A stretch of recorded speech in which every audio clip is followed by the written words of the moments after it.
What's poppin', guys and girls? My name's Royal. Welcome back to the channel, and in today's video I want to talk to you guys about Diablo 2 Resurrected Beta, my first overall thoughts and opinions, as well as show you guys my Paladin Hammerdin build, which you can actually play between the levels of, I'd say, 25 and 30.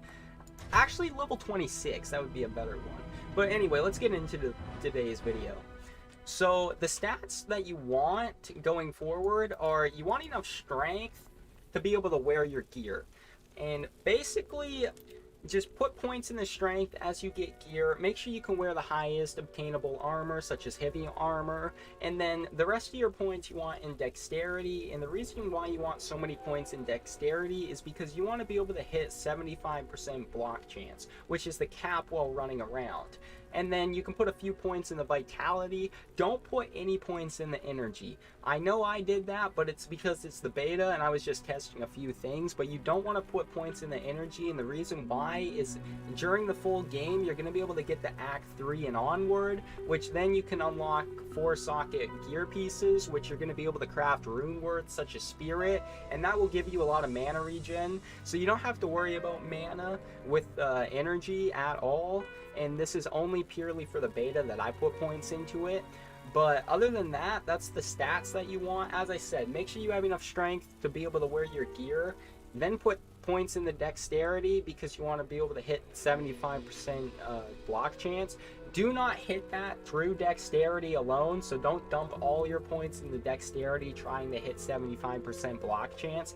The reason for that is going on to the skills that we use. In combat skills, we put 5 points in the Holy Shield, and what this does is it lasts just over 2 minutes, gives you 100% defense, so like doubles your defense, and then it gives you 25% block at this level.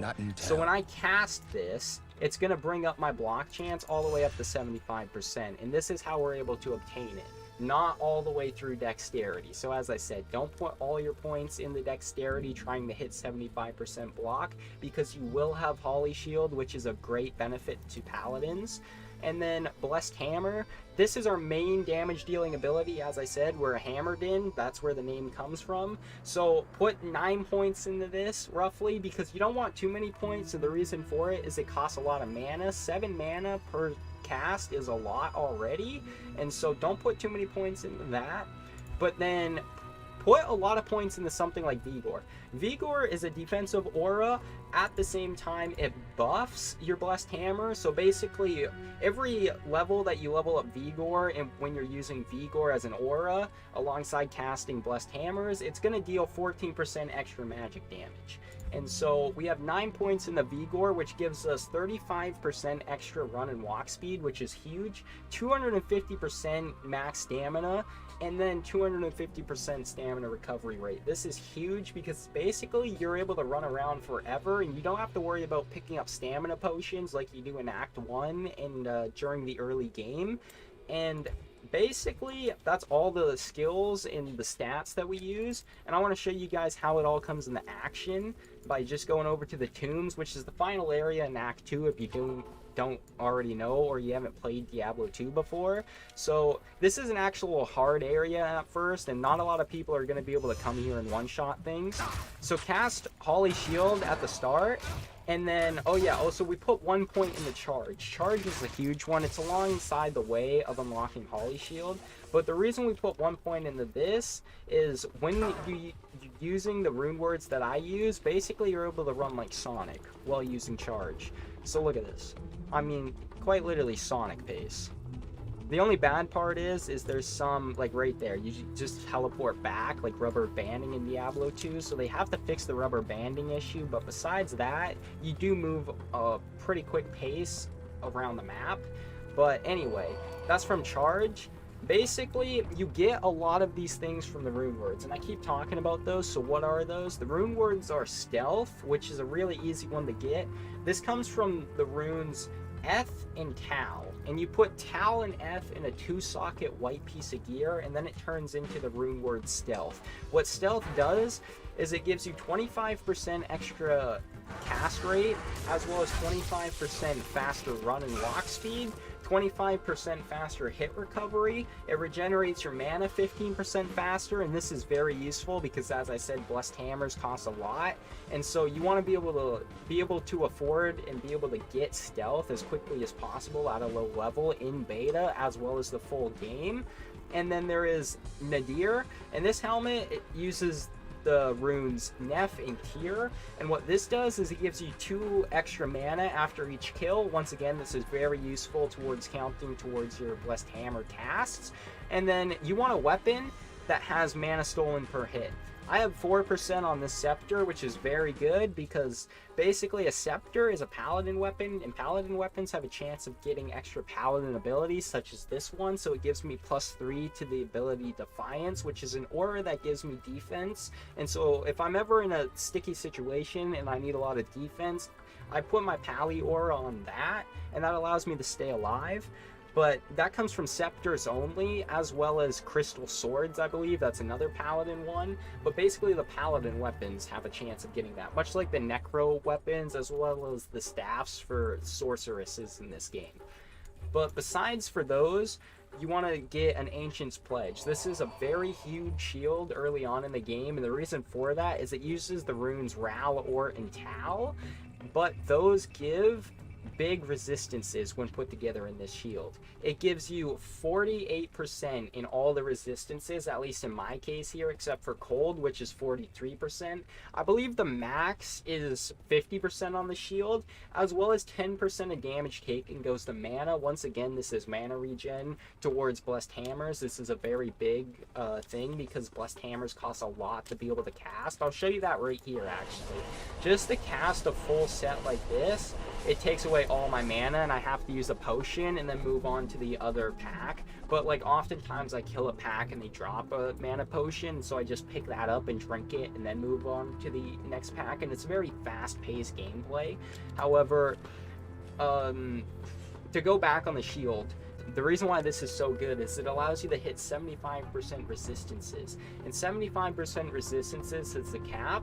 And early on in the game, a lot of bosses such as Daryl, the Act 2 boss, they're going to deal heavy damage and poison, and if you don't have a high poison resist, you're just going to die very easily towards those bosses. So make sure you go and get this shield as quickly as possible. But yeah, that's all the rune words as well as the stats that you should be using and the skills that I use for a Hammerdin. And then now I just want to talk to you guys about my overall thoughts and like what has changed from D2 original and what has stayed the same. And so obviously some of the things that have stayed the same is rubber banding. I mean, no changes there. It's a good thing. Obviously not, I'm kidding, but I don't know what to say. But besides that, they added a shared stash. I want to show you guys that actually. This is a very big thing in the game. A shared stash basically allows you, so before you had to drop an item and trade it between another character with a mule character, or you had to go and quickly exit the game and then join your game. There are a couple different ways that you could trade an item between characters, but now you can just take an item that you want to trade between characters, such as this Ethrune, and put it in the shared stash and then go and grab it on your other characters. This is a very big change, and like I really like it because it make sure that you're never going to get scammed again, and there were a lot of scams that happened back in Diablo 2. But other than that, they added a auto gold pickup feature, and this you can actually toggle on or off, which I like because then you can play original or not. And so this basically allows you to just run over gold and it auto picks it up in your inventory just like Diablo 3 would. This is a very nice feature because like honestly, I didn't like having to pick up and click every single gold pile. I think it's cool for the big piles of gold, but like for the smaller ones such as 5-10 gold from a big chest, it was just super irritating to pick up all the gold, and oftentimes I would only ever go and get gold from bosses because they drop a couple hundred at once. But anyway, aside from those changes, probably one of the things that I dislike the most is in the Tools of the Trade quest in Act 1, they removed the blood from the anvil from the smith's room, and I don't like that change whatsoever because in the old graphics you can actually see blood on his anvil, but in the new graphics you can't. And I don't get why they did that. Like, they already changed the Act 1 boss from what I heard as well. So I just want them to try and keep the original game as much as possible in terms of graphics. I do really like the widescreen option. This is a great option to have because, like, the original 800 by 600 just doesn't really cut it anymore. I have a 4K monitor and it cuts out the sides to where it looks very bad. I bet you guys can see that in the recording too. But anyway, I hope you guys enjoyed today's video. I'm sorry if things seemed a little bit rushed or like not planned out that well. It's because I lost like 45 minutes worth of work on another video just like this right before this. But anyway, I hope you guys enjoyed today's video. Leave any suggestions you have down below. Leave a like on the video, and peace out.